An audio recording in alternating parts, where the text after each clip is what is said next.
मोदी जी को बैठ के हरदीप सिंह पुरी के साथ में उसका मास्टर प्लान बनाना चाहिए, उसकी जमीन देनी चाहिए। दिल्ली के व्यापारियों को जमीन कहां से आएगी? दिल्ली के व्यापारी फिर कहां रिलोकेट किए जाएंगे?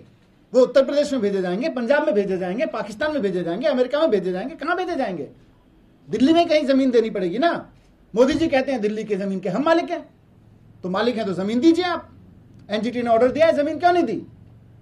डीडीए किस लिए कह रहा है कि हम उसको जमीन नहीं दे सकते हैं? डीडीए साफ साफ मना कर रहा है। DDA inform that the present master plan does not have any provision for scrap market in Delhi. Present ऊपर से यह और कह रहा है कि जो मौजूदा साइट है वो इंडस्ट्रियल यूज जोन है, उसी को स्क्रैपिंग में अभी अलाउड। तो डीडीए में जिसके मंत्री हरदीप पुरी जी हैं, जो मोदी जी का डिपार्टमेंट है, वो कह रहे हैं साहब जमीन नहीं है हमारे पास में, हमारे मास्टर प्लान में नहीं है। और हरदीप पुरी जी आज जब भारतीय जनता पार्टी का काला सच सामने आ गया कि किस तरह से व्यापारियों पर अड्डा चल रही है, उस वक्त वो कह रहे हैं कि केजरीवाल जी जिम्मेदार हैं, डीडीए केजरीवाल जी के अंडर में कर दो, केजरीवाल जी 2 दिन में करवा देंगे। आज दिल्ली पुलिस, दिल्ली के अधिकारियों का ट्रांसफर पोस्टिंग और डीडीए केजरीवाल जी के अंडर में दे दो। केजरीवाल जी दिल्ली के व्यापारियों के पक्ष में जो भी होगा, महीने भर में ऐसे हालात कर देंगे कि कोई कोर्ट फिर ऑर्डर पास नहीं कर पाएगा उस पर। क्योंकि आप जमीन नहीं देते, कोर्ट ऑर्डर खिलाफ पास करता है। क्योंकि आप व्यवस्था नहीं करने देते, कोर्ट ऑर्डर पास करता है।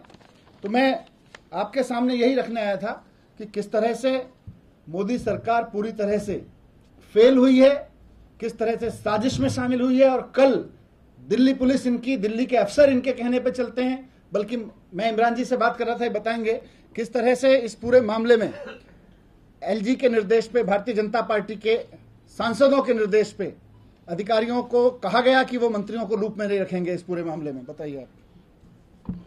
एमसीडी के साथ में डीपीसीसी के अधिकारी भी उसके अंदर इन्वॉल्व थे। वो बिना मेरे संज्ञान के, बिना मंत्री से पूछे, बिना अप्रूवल लिए, बिना बताए हुए किया गया। ऐसा क्यों किया गया, किसके इशारे पे किया गया? और मैं एलजी को लिख रहा हूँ कि जो भी, चाहे इसमें डीपीसीसी चेयरमैन हो, मेंबर सेक्रेटरी हो, इंजीनियर हो या और कोई अधिकारी हो, जो भी इसके अंदर इस तरीके के काम कर रहा है, बिना गवर्नमेंट को बताए, बिना मंत्री के अप्रूवल लिए, बिना संज्ञान में डाले, किसके इशारे पे कर रहा है, उनके खिलाफ सख्त से सख्त कार्रवाई हो, उन्हें सबको सस्पेंड किया जाए और उन पर एक्शन होना चाहिए। और क्योंकि ये कोई छोटा काम नहीं हुआ, ये एक गवर्नमेंट को के मतलब एक इन्वायरमेंट मिनिस्टर मैं हूँ, मुझसे तो अप्रूवल लेना चाहिए था। किसके इशारे पे हुआ है? क्या एलजी साहब ने, अफसर आपस में बात करते हैं कि एलजी साहब के यहाँ से अफसरों को भी ये रहता है कि मंत्री को मत बताओ कुछ भी, मंत्री से जिक्र मत करो। और ये क्या बीजेपी के सांसदों के और बीजेपी के इशारे के ऊपर दिल्ली के अंदर जो ये खेल खेला जा रहा है पब्लिक को परेशान करने का, व्यापारियों को परेशान करने का, मैं इसके ऊपर लिख रहा हूँ। और हमारे विभाग के जो भी अधिकारी इसमें लिप्त हैं, उन सब पे कार्रवाई की जाएगी और सबको सस्पेंड किया जाएगा।